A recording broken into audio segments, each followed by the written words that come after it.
are given to us. And that's where the reality is also in a way given to us, where the interpretation becomes less important. Like in the case of Hamas and Israel war, that's what we have now. Like Hamas people may say that it is a war for freedom war, or Israelis may say it is an act of war against the Hamas. Yes. They may look it as a freedom struggle and Yes. look it as a Terrorist activity. war. So it is like there is a reality between this. The Israelis may look it as a different reality. Social is a social construct. Yes. And Hamas will be a different reality is a social construct. Yes. So what exactly is the reality? Who will construct that? Yes. So who will construct that? See, that's where the academics becomes important. That the neutrality becomes important here. See, in let's say after 20 years down the line, what might happen is that a Palestinian person might write about this war, and Israeli might also write about this war. And there could be someone else who might look at this war from a different perspective. So these discourses will be different kinds of discourse analysis, because their perspectives are different. They are looking at from that perspective, another person is looking at from another perspective. But the academic interpretation, what would academic interpretation would be doing? Academic interpretation would be saying that the war was not required. It was not a war that was required. From both the sides, that Hamas did, see, Palestinians might be saying that what Hamas did was right. Then Israeli would say that what Israel did in response to that might be right. But a neutral person would be saying that neither Hamas was right nor the Israelis were right. But none of the three are the actual reality. Because from the perspective of Palestinians, what is right for them is the reality. Yeah. What they are saying is the reality. So they are doing discourse analysis as per the resources, the sources available with them. Yes. We as a neutralists living in India, we may say that war is not required, why they are fighting with each other. Yes. So our perspective is different, and therefore we construct different reality. Yeah. The Israelis construct different reality. So Yes. how do we approach the reality actually? See, that's where the reality is to be approached through the neutrality. Reality cannot be approached through biases. If we are biased, biases cannot lead us to the reality. That's what the discourse analysis would say. That reality has to be understood in the context, but without bias.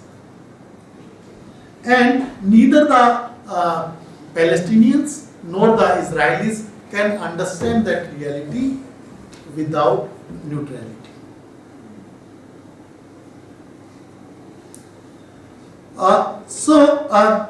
Then validity. Validity in the content analysis is the validity is in the form of accuracy and precision, which is demonstrating that pattern in the content of text are accurately measured and reflect reality. What is validity actually? What do you mean by validity? In every situation, context, it applies. It doesn't change. Whether it is explained reality properly or not. So whether the repetition of the events would lead to the same result or not? That is the repeatability, reliability. Irrespective of What is the validity? irrespective of influence of any extraneous factors or this thing, the results still remain Yes. valid in any Yeah. context or situation. Without extraneous factors, the results should remain same. valid. So herein what happens is the validity is in the format of accuracy and precision in the content analysis. Why? Because the reality is already given to us. That's why there is a accuracy and precision in this. But when we look at the discourse analysis, validity is in the form of performativity. That is demonstrating a plausible case that patterns in the meaning of text are constitutive of reality in some way. That is, the reality is constitutive of the context here. And that's where validity is in the form of performativity. And it demonstrates that there is a possibility of the patterns available in the text as well as the realities which are constitutive of that. Then reflexivity is the not necessarily high. Author simply reports on objective findings.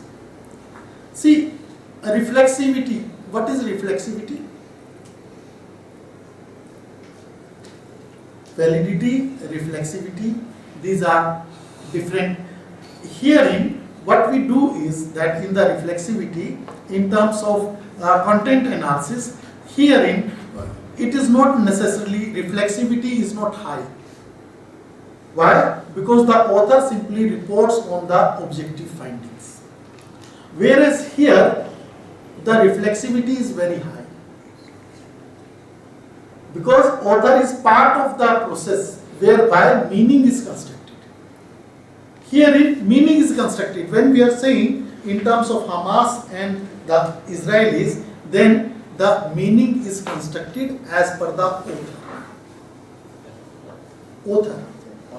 Because the author of Palestinian origin would be... Sir, can you relate to their thesis, this particular point? Suppose if they are writing a thesis, how the content and particular this reflection, so that that really serves the what they are looking for. Can you relate to to their whatever the economics, politics, whatever? Can you? Can you? Yeah.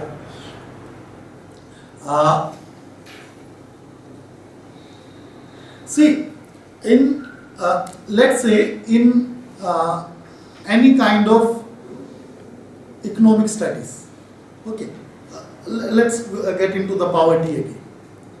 In the poverty,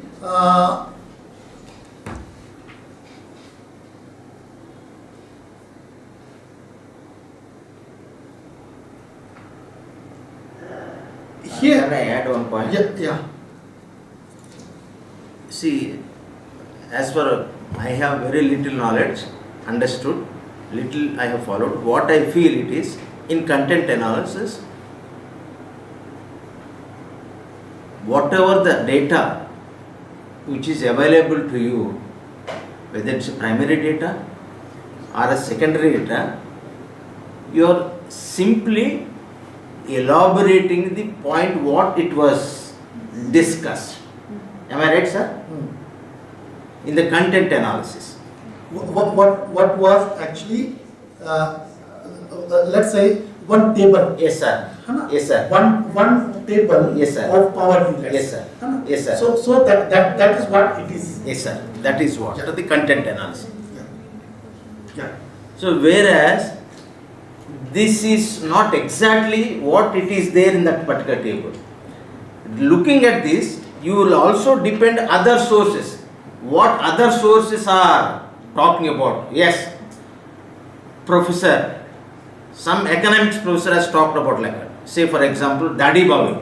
We have a professor Dadi Babi. He presented a particular table on particular issue on poverty. Similarly, Professor R.S. Deshpande also written. Similar table, similar poverty index, R.S. Deshpande has also taken. So, in the discourse analysis, you keep this and you draw your own conclusion. Am I right, sir? Yes. Am I right, sir? Yeah. Not exactly what they have written. You will not do that.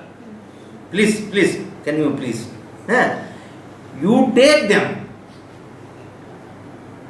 Within that, what is suiting to you? You take them, not,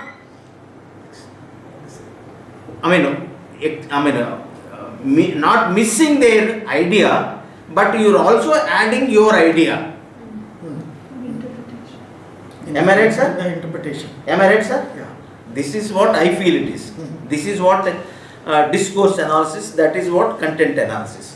Kind Yes, of sir. literature review, Huh? kind of a literature, review of literature. Ah. We do the same thing, like we take so many studies and then we try to summarize and do that. That is absolutely, but when it comes to taking the table, you are also drawing it, taking these different tables, We analyze them in different. so you will analyze it in your thesis, no? What, yes, sir. So how you will be? Your idea will be keeping in the, putting these tables, what is your observation based on your objectives and hypothesis. This is what exactly the discourse analysis, sir. Am I right, sir? Yeah. You have your own objectives. You have your own hypothesis. So your objectives and your target is you meet your objectives and hypothesis. Not bypassing their ideas, extract their ideas, put them into your mind, draw your conclusion based on your hypothesis and your objectives. This is what the discourse analysis. But content, whatever it is, says that yes, Professor Deshpande said, Professor Dadibhau said. So these are the things. I also found that based on the other sources, this is what my thesis. Like content analysis is basic description of the data. Exactly. Exactly, I would Content intervenes. In content analysis, we draw the analysis part, but rather on the other hand, review of literature is totally different or exactly opposite to this. Like the data, like we do the introduction, background of study, review of literature, then we go to the data collection and data analysis. What we do in data analysis is we are doing with content and discourse. This is the part to be taken in the analysis part, not to be taken in the review of literature. But the methodology what we spoke was almost same. In review of literature, what we do is we take different studies and we try to come to It is more of similar, but this part would be Yeah, taken in. we take it as a method of analysis. Yes, certainly. But the analysis, what exactly happens in the content analysis is basically we take different studies, or say discourse analysis is basically different studies, that as what we say, different studies and try to come to a conclusion of it and put our own ideas and write something. But Not there- our ideas. but What there your is- objectives are, whether the other professors' ideas are meeting to your objective or not. If it is meeting, as it is, you will. Perhaps if it doesn't, yes. So this is what my objective, and my objective is not with these existing ideas. Therefore, I differ it because my objective is not talking about that. My objective is to draw much more elaborate, much more deeper. That is what the discourse analysis on this. Yeah. See, yes, let's give this review of literature. You want to add some point? Yes, sir. Please, please. Yeah. You are most. Prasanna sir, here in review of literature we just cite the author. Here we are not citing him. Here we are interpreting our own meanings, and we are presenting the interpretations based on our analytical skills or exceptional analytical powers. That is all about, I think, as far I understood. Yeah. Exactly. Yeah. That is what the discourse analysis. Yes. Yes. In the if you look at review of literature itself, let's say review of literature. What do we do in the review of literature? In the review of literature, we read a particular author and then say that this author tells this. Okay? That's what we do. Then go to the second author. Then we'll say that this author talks about this. But this is just a content analysis of that literature. But when we go for the discourse analysis, what we do is that this literature does talk about this, but we construct our own meanings that this literature does not talk about this. And that's where my intervention will be. And that's where your research questions become important. That's where your research becomes important. I think that also happens in good literature, sir, because when we discuss two studies, and when I try to take out some gap out of these two studies, then I have to say that this is not. That is the gap only after you have made the content analysis. But this is the next part of the story. The first part of the story is just to look at the contents. The second part of the story is to look at the gaps and then tell that this is what I find. And that's where the reflexivity of the discourse analysis will be. Okay? Yeah. I think we. I didn't get the reflexivity, sir. Sorry? Reflexivity, I didn't get it. See, reflexivity is to reflect on the available resource or available sources. In the content analysis, the reflection is only in terms of the objectives, the objective findings of the particular kind of text. But when we have the reflexivity or reflection in the discourse analysis, then this reflection cannot just be in terms of looking at the text, but also looking at what is the kind of gaps available in those texts. That is where the reflections here would be of a different kind. There the reflection is to understand the text. Here the reflection is to understand the context as well and to find out the gaps also. Okay, just I will go for this last slide, though there are I think more, but let's go only for this slide and then get to the next one. Yes, sir. Because time is already. No, that is 10 minutes fast. 10 minutes fast, okay, then we can do that. So, differentiating between content and discourse analysis in terms of race, ethnicity and identity politics. Actually, this was a book written by a particular author, and that's where we are trying to understand that how shall we look at the race, ethnicity and identity politics. If we do the content analysis of that, what we'll do is we will typically be concerned with the ethnocentric and racial representations in the mass media and literature as well as in the films. We'll look at that how the mass media looks at the race, how literature looks at the race and how the films look at the race in a particular point of time. But when we look at the similar text, same text, in terms of discourse analysis, what we'll be doing? We'll be saying that how ethnic and racial inequality gets expressed. And it is enacted, and not only enacted, but also reproduced by the discourse as one of the practice of racial society. We are talking about the US society. Underlying mental models and social representation in the influential public discourses.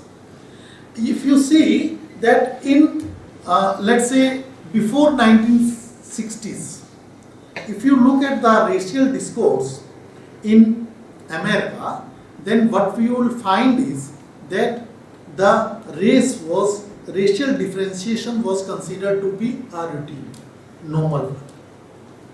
But after 1960s, there is a major difference that is taking place. And actually, if you look at the 1960s or before 1960s, let's say, then you would find that the racial inequality was not only getting expressed, but it was also getting reproduced. How it was getting reproduced? It was getting reproduced by different kinds of sources, whether it was film, whether it was mass media, and whether it was documentaries or the texts even. Those were reflecting the racial discrimination in a different manner. But when we say that the discourse analysis we need to do, then in content analysis we were presenting that this is how it was being done. That the mass media was reporting this way, literature was reporting this way, film was reporting this way. We are just expressing that this is how it was. But when we say discourse analysis, in the discourse analysis what we'll do, we'll tell that how it was being reproduced. Reproduction is important in the discourse analysis. Herein, it is not just that this is how it was. No, it is also in the discourse analysis that how it was being reflected, how it was being not reflected, it was being reproduced. Reproduction is important in the discourse analysis. The way the plays were enacted during those times. If you look at the films of 1950s and if you look at the films in post 1960s, then you would find a lot of difference between the depiction of the racial inequalities. So racial inequalities get depicted differently in the pre-1960s and post-1960s. And if you want to make a content analysis, then you will just look at that how a particular movie was looking at the racial inequality. But if you want to go for a discourse analysis, then you will have to see that how it was being reproduced. Reproduced where? In not only in the movies, in the text, also in the laws. See, laws were also not against the racial inequality. Laws were also coming in only after the 1960s, when the slavery was actually abolished. So the race, ethnicity and identity politics, a text can be understood both ways. If we do it content analysis, then what we'll be doing, we'll be just looking at that how mass media was reporting the racial discrimination, how literature it reflected. But when we go for discourse analysis, then what we'll be doing is that we will be looking at that how in different spheres of life the race was being depicted, race was being reproduced. And that's where the discourse analysis would come into play, and discourse analysis would become important. Okay, so I think let's not get into discourse and content more. Let's go to the next topic, that is the interview and the research questions. When we look at the interview, what is interview? Why and what is the difference between interview and, let's say, the other is questionnaire? There is a interview schedule and questionnaire schedule. What is the difference between these two? Interview schedule and questionnaire schedule. Interview is filled by the respondent themselves. Okay.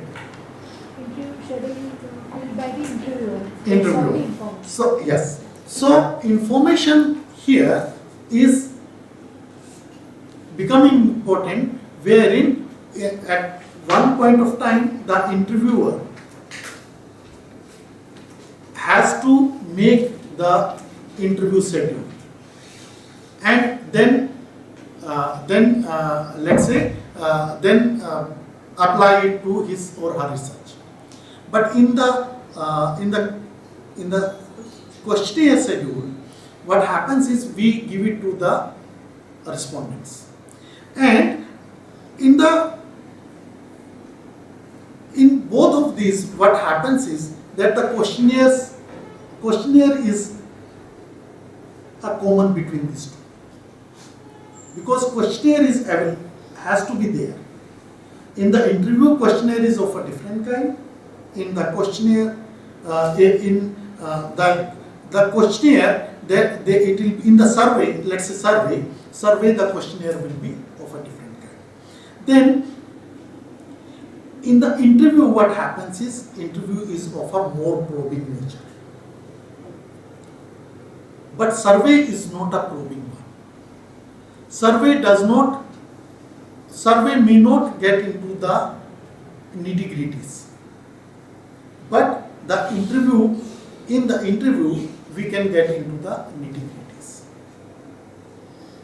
Why? Because though the interview could be also structured interview as well as unstructured interview.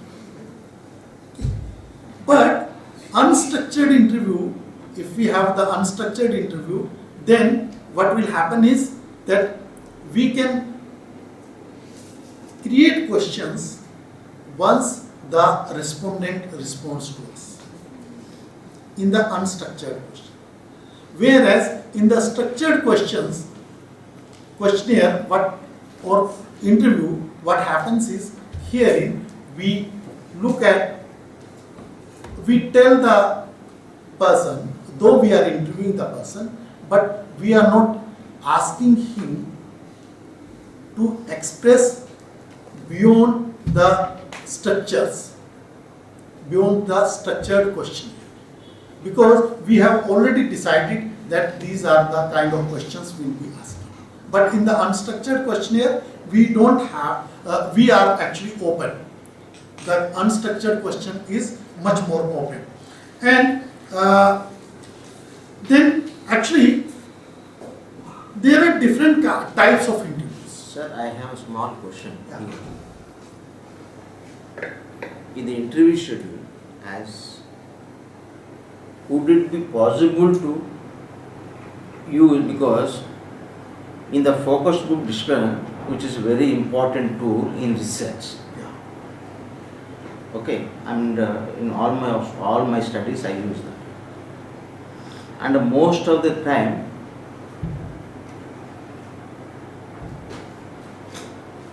we do lot of deep understanding in any program, whatever the study we take up, but it doesn't have any kind of a structured thing. We only prepare some kind of a template that these are the things we need to do. But as such, we don't have any kind of infra-hospital discussion. These are them. So, can we? I mean, that's a different story. But I am asking for the trainees purpose. Yeah.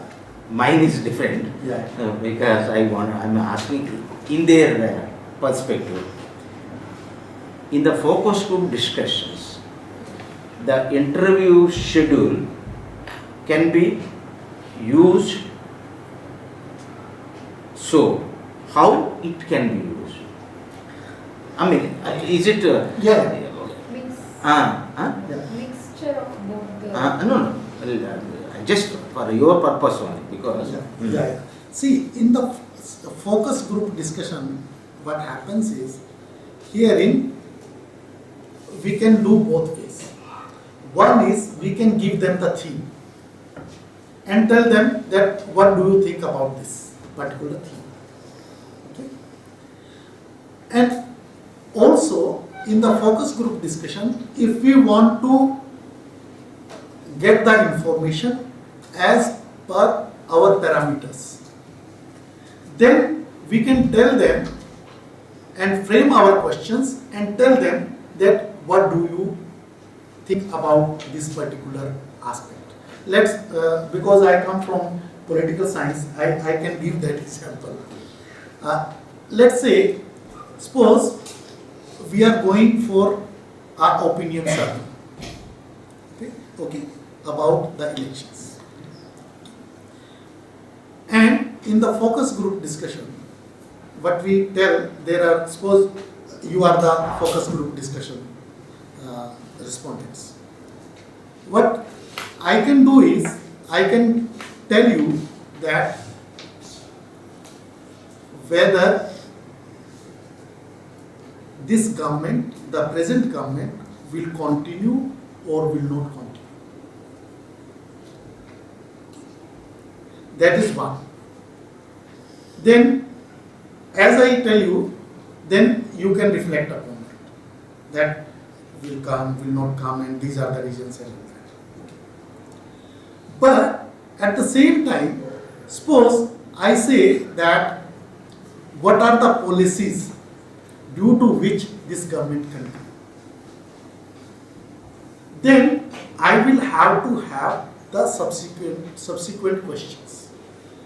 One is just I can have the opinion whether this government will be coming back to power or not, and keep it open and ask you to reflect, and then I write whatever you are saying.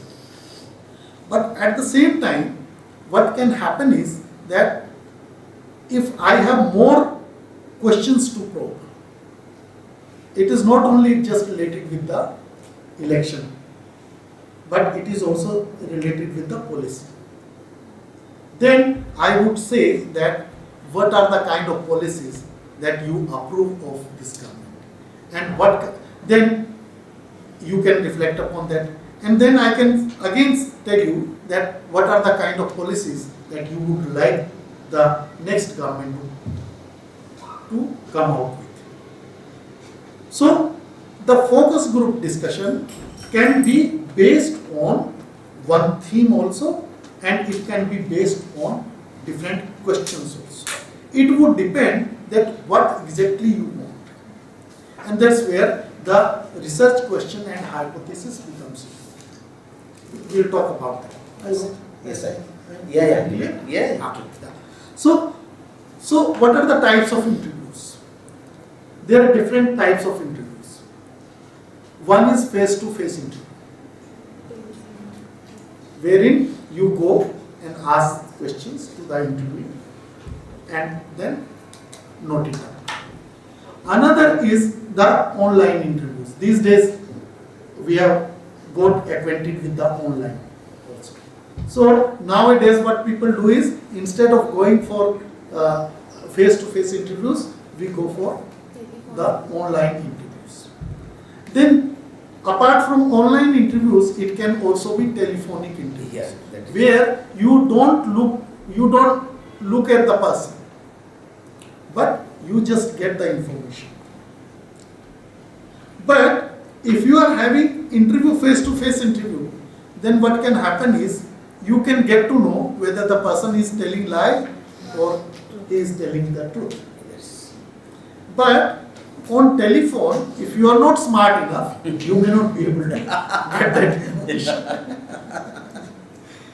So that's where this the interview itself might produce different kinds of results, and different kind of interviews might produce different kind of results, and that's why the face-to-face interview is considered to be the best interview.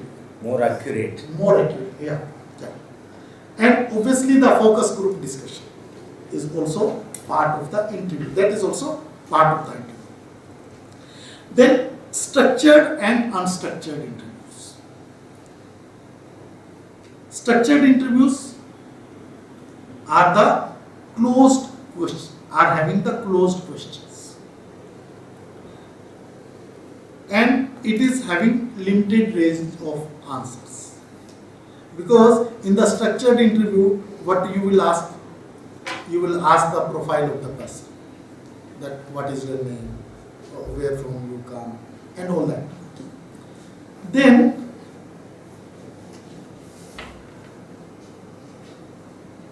in the actually structured interview, you can have simple closed questions like yes or no, agree or don't agree.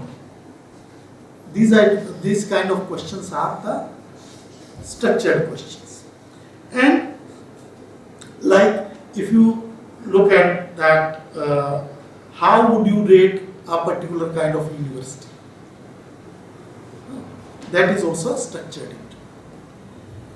And actually what happens is, in sometimes there can be multiple answers in the structured interview itself.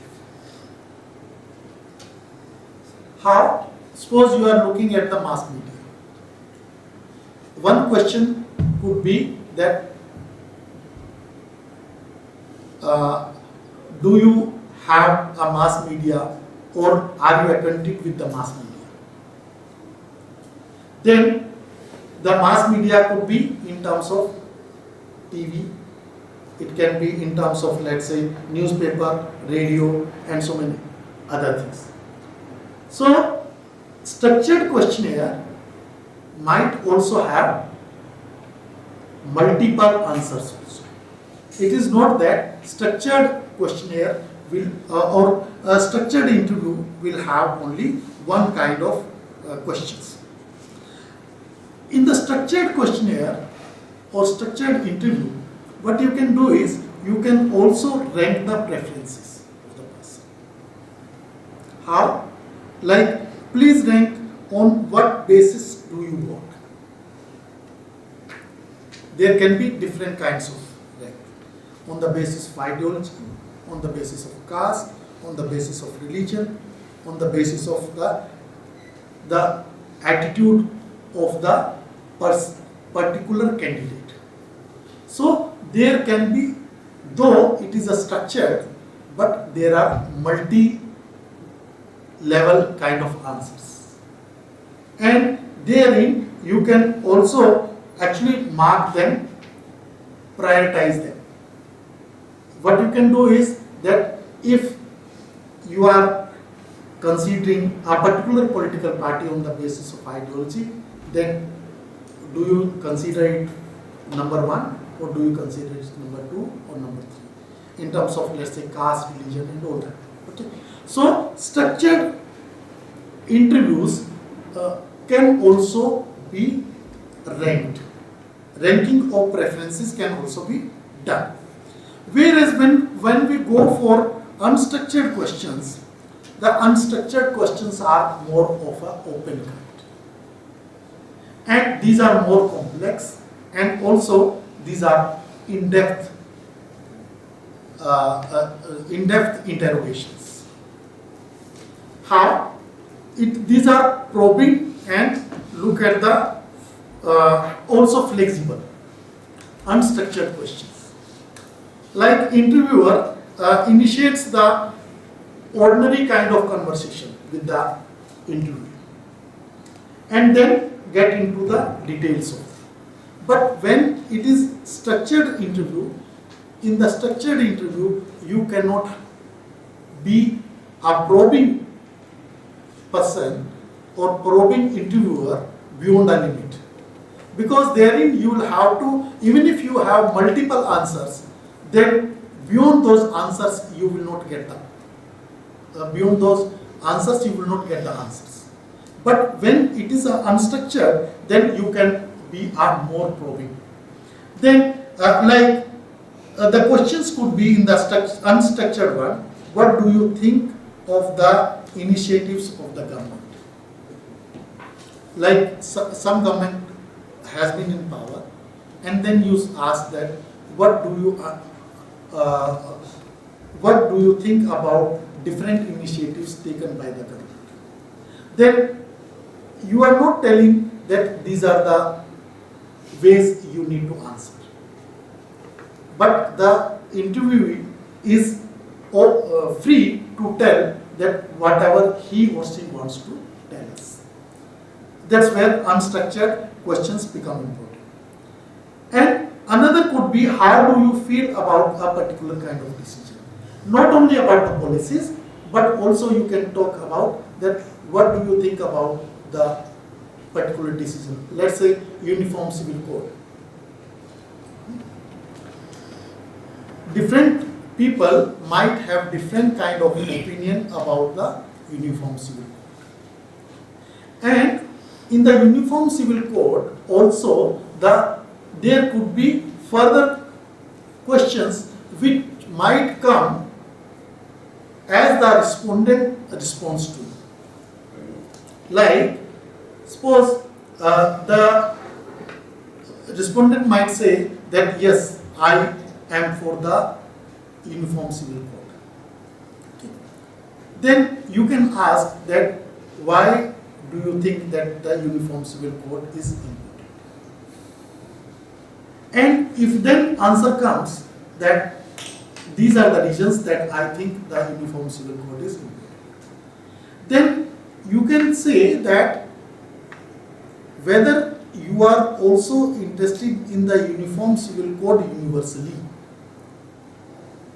If you talk to a tribal person, then Uniform Civil Code he or she may not agree to, like a Muslim person may not agree to. So the probing questions can also come from the interviewee itself. Interviewer can bring in some of the aspects during the conversation wherein the interviewee will be coming out with more information. Then what are the kind of precautions we need to have while formulating questions? One is that we should avoid having lead questions. What are the lead questions? Lead questions are the questions which might actually not help you to get the answer from the person. It can influence. Yeah, like the question could be, do you vote for Congress or BJP? Direct question. This is called the lead question. So if you ask this kind of question, then you may not get the response. Similarly, avoiding double-barreled questions. The confusion, there should not be confusion coming to the mind of the person whom you are interviewing. Like, do you approve the scope and measures of violence control initiatives by the government? There are two actually kind of parameters on which you are trying to ask in one question. One is that do you approve the scope, and also that you are also talking about the measures to control the violence.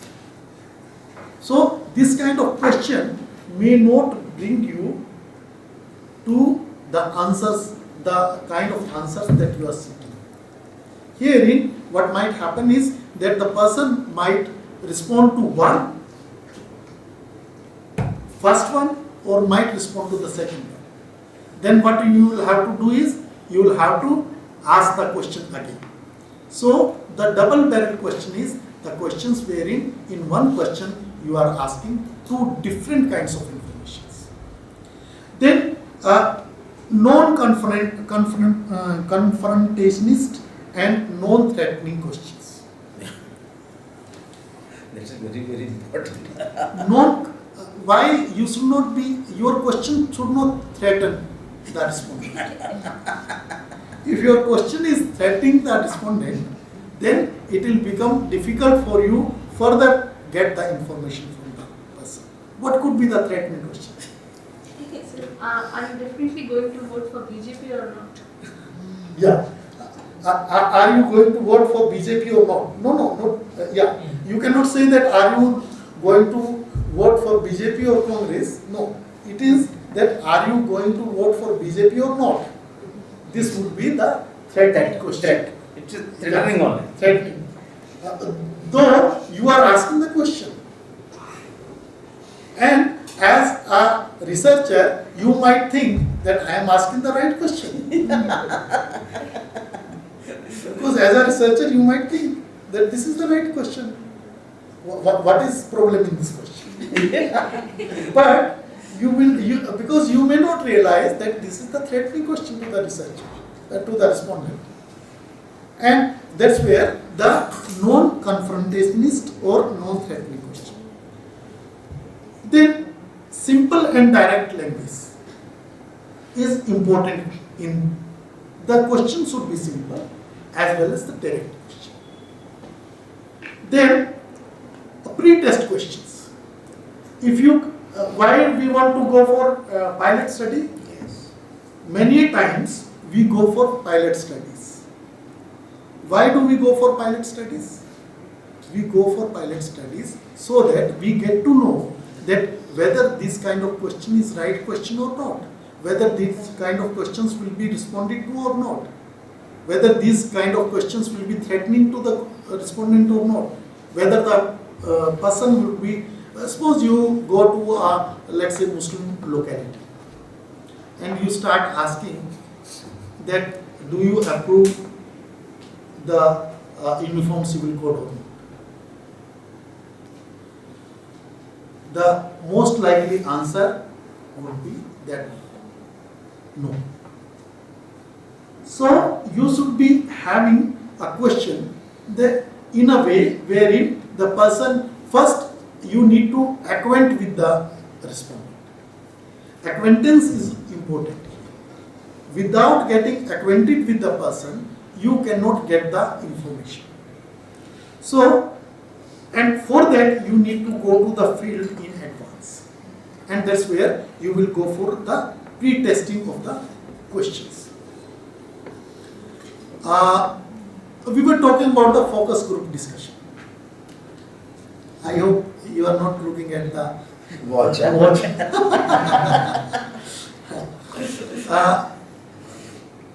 Focus group I discussion. think it is interesting. Yes, It is interesting. I don't know. Maybe I don't know. People to people it keep changes. So it is interesting. Yes. So in the focus group discussion, what we need to take care? We need to take care that what is the kind of group selected on the basis of having some particular experience or particular attributes. You cannot have a focus group discussion with a heterogeneous group. There has to be a homogeneous group. Suppose you are going for a study wherein you want to look at that how do the let's say the customers in a particular market behave. If you are going for customers in a vegetable market, then you cannot be asking questions of a market which is a non-vegetable market or where the grocery shops are available.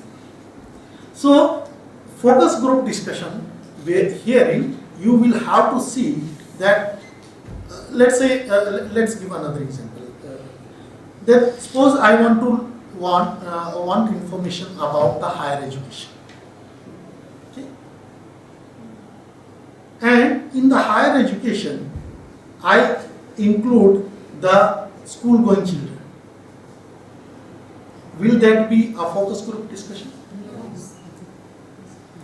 Though they are also students, but we need to see that the group has to be homogeneous. Yes, that is very important. And similar could be the case that if you are going for a kind of I have a small thing to share. yeah, with that's this point. yeah. Focus group discussion is my pet subject wherever I go methodology. And only example I teach is, except we both, all of you are yet to get married. Am I right? You know? This is the example I teach this. this is a beautiful example for all of you. As Sar says, heterogeneous. See, though you are all yet to get married, but this is the example I use for my focus group discussion. Very realistically, I use it. Though you are all married yet to, but your education is similar, but your other variable is income. Your variable is income. I may be rich, you may be poor, you may be middle income. So the variable should be, though you are all yet to get married, but it should not be, income level should be equally. The response will be, because the person who want to marry with a higher income group look for a much more better proposal. The income, whose income is understanding, and he always look for. So this is what heterogeneous Sar has used. So though our objective is married, but our objective, because it should be equivalent to all the group, 10 members should be age group, income group, education group, and rural urban. If all these factors are identified, and a single answer you will get. When these four are different, you will not get a uniform idea or response. So that is what generally I teach this. This is my chosen example in this methodology course. I think, have you followed it, what I said? Eh? Yes, sir. Please. Yeah.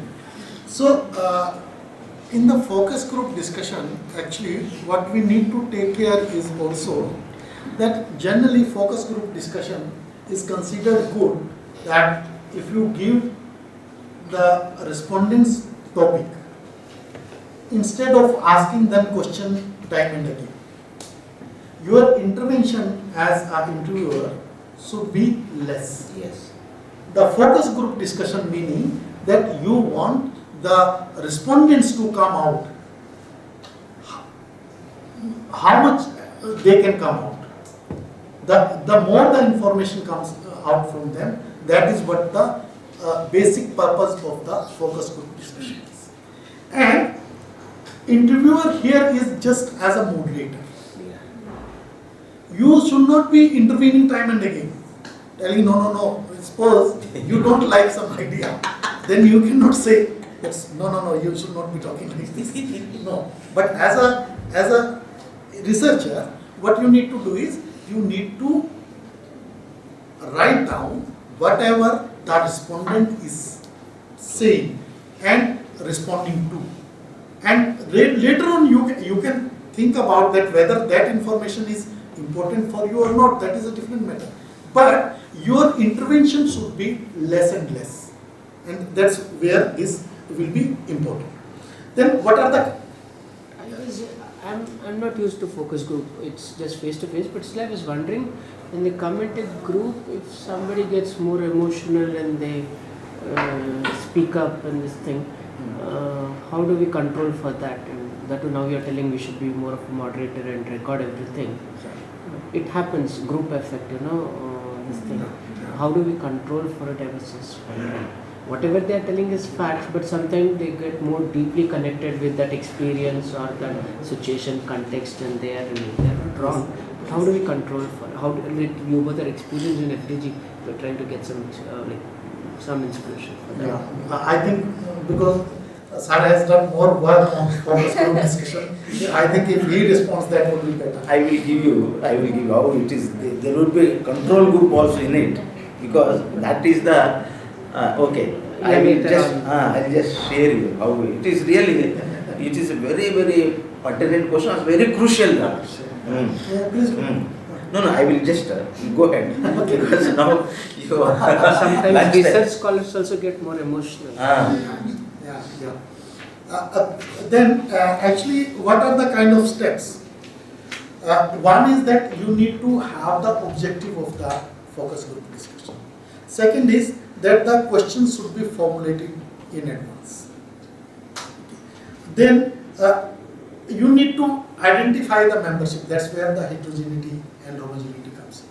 Membership of the group is very, very important. Then planning the session. How do you plan the session? That is also important. You cannot just abruptly ask, come and please answer. Yes, sir. You have to welcome them in a way, and you have to explain that what is the goal of your focus group discussion, and then also introduce the topic that this is what I am interested in. If you will say just like that, please come, I have to introduce you.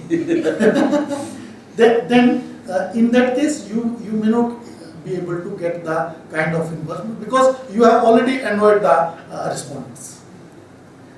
Then moderation of the session, and that's where this emotional and this becomes important. Yes. That moderation, you are moderating the session. If somebody is getting emotional, that also you need to take care of. You cannot just ignore that. You need to intervene at that particular point of time and make the other participants also comfortable. Yes. Otherwise, what will happen is that whole purpose of focus group discussion will be destroyed. And that is the role of the moderator. It is not that you are not required to intervene. You need to know that where you have to intervene. If you know that here I have to intervene and here I don't have to intervene, then the purpose of the group discussion will be much more actually important, much more useful. And then also the recording of the session. Recording, see, what happens is we might have the focus group discussion, but if we are not recording it audio wise or video wise, or we are not noting the major points, then it might become difficult for us to understand that what was the actually opinion of the whole group about a particular issue. Okay. Then Just a point. yeah. We have to inform them that we are recording or not inform. Yes, we have to no, we have to inform. We have to. Correct. Yes, You are that is unethical. That I understand. Yes. So the point is, once I inform them that this session will be recorded, the kind of response I get is one thing. And without informing them, it's just a casual, informal discussion and let's have a talk. Yes. That is one thing. Yes. So, what your opinion on this one? No, see, that's where actually you need to know that at one point of time, you can say that we are not recording. While not recording, you can ask some difficult questions, which you think that these are the controversial questions. Then you can note down. And when you are asking the normal kind of questions, you will know that whether these questions are comfortable for the respondents or not. If those questions are uncomfortable, there you can adopt non-recording, and where you feel that these questions will be comfortable for them, there you can use the recording method. Then see, we need to know also that what are the research questions and what is the question. Questions are different from the research questions. Questions are the normal kind of questions. What is your name? Where from do you come? But can these questions be research questions? And how do we come out with a research question? A research question is something which is researchable. What is your name is not researchable. Where from do you come is not researchable. What is researchable? Has some cause or effect or something. Okay. What is Any question that comes to your mind that what is researchable?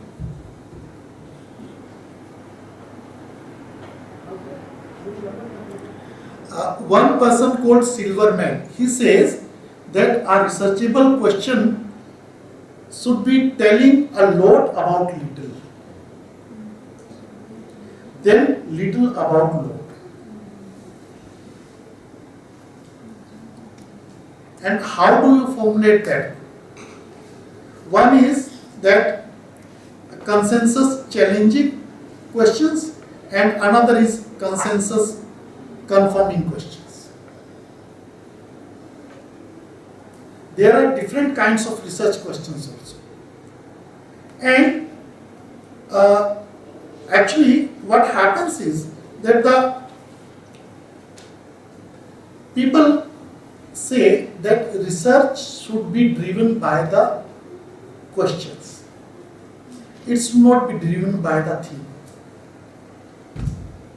And for that, actually, if you look at the Western countries and Western departments, they give you at least 2 years to find out and come out with a research question.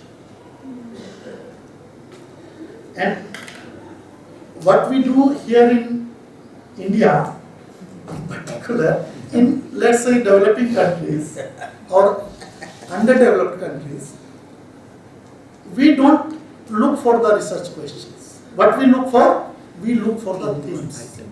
We look for the topics instead of looking for the research questions. And that's where the Westerns, they take 1 to 2 years even to find out the research question. By how do you get to the research question? There are 2 ways. One is through the literature, and second is through your own experiences. It is not that the literature is important always to find out the research question. Sometimes research question may also come through your innovative ideas. I have a small observation Yeah. and also query for this. Yeah. I have come across,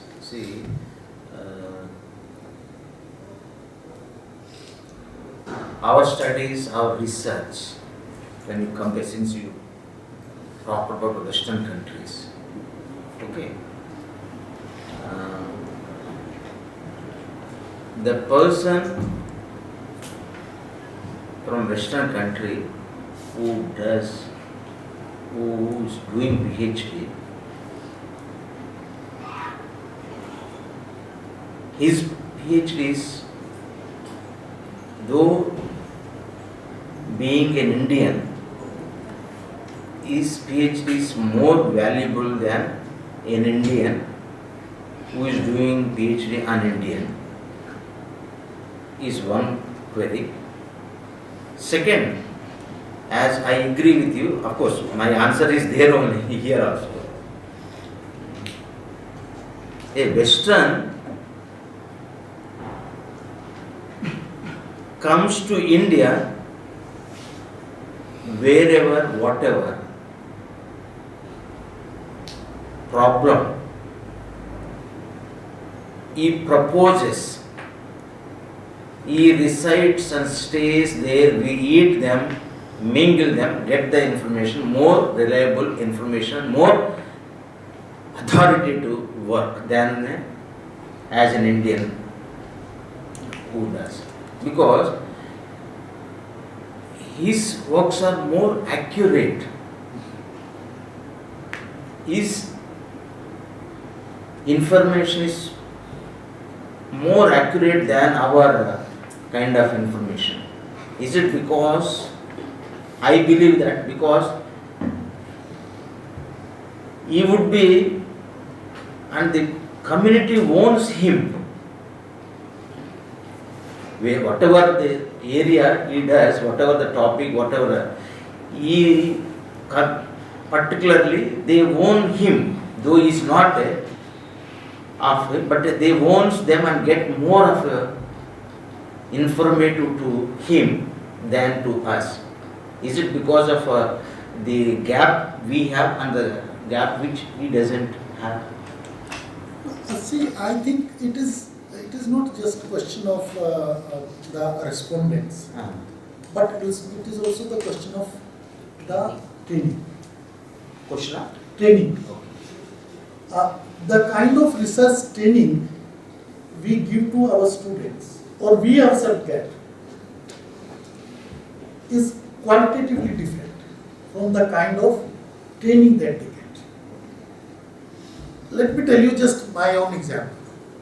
That when I was doing my PhD, though my guide was a very, very well-known person, but he said, don't get into research methodology too much. But research methodology is very important. Without having understanding of research methodology, you cannot do the research. And that's where actually, and I think that our training is lacking on those lines. That is one. Second is that the kind of questions and the way the questions are posed are also different. Like if you look at Gail Omet's work, Cultural Revolution in a Colonial Society, it is her PhD work. And you would find that that kind of work has not been done till date by any of the Indian authors. She did that study in 1960s, and till date nobody has done that kind of study of Mahatma Phule's contribution. So this is matter of training actually, I would say. Then the matter of the way we get the responses from the respondents. And not only that actually, she is the one who learned the language. Yes. We don't actually go to the field also properly. We see, majority of the people, they would fill up their questionnaire sitting at home. If not sitting at home, then they will be going to 5 places and writing that I went to 50 places. So, and that's where we lack actually. The more we go to the field, the more we interact with the respondents, the more information and the more knowledgeable we become, the more analytical we become. But the problem is that we don't do that. I think that is one of the major issues. One is the training, another is that even the training is there, then we don't get into the nitty-gritties. We find out the comforts and accordingly we get the data and interpret the data. So time is I also have to leave now. Maybe another 5-10 minutes you can complete. I think, shall we go for questions instead of? Yes, sir. We'll because if I start talking about rest of the things, then it will take at least 20 minutes. They will beat me, sir.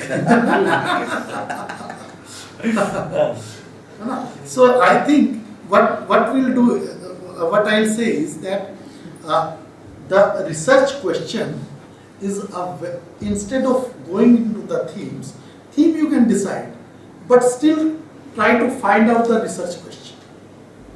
And that's, if the more important and the more relevant and the more focused research question you get, the more actually accurate and more important your research will be. that's where instead of going into the theme that I want to do on poverty alleviation, no. I want to do something on, let's say, elections in the Panchayati Raj. No. You should find out that what has already been done. What is the research gap? And then find out that is where you would like to intervene through your research. Okay. Yeah, thank you. With this, sorry, do you have any queries? Then we'll just, any questions, queries? Please. The name you referred to was Om Vedda. Gail I can't Ombet. pronounce. Gail Gail Ombet. Ombet, There is a Gail. book of understanding caste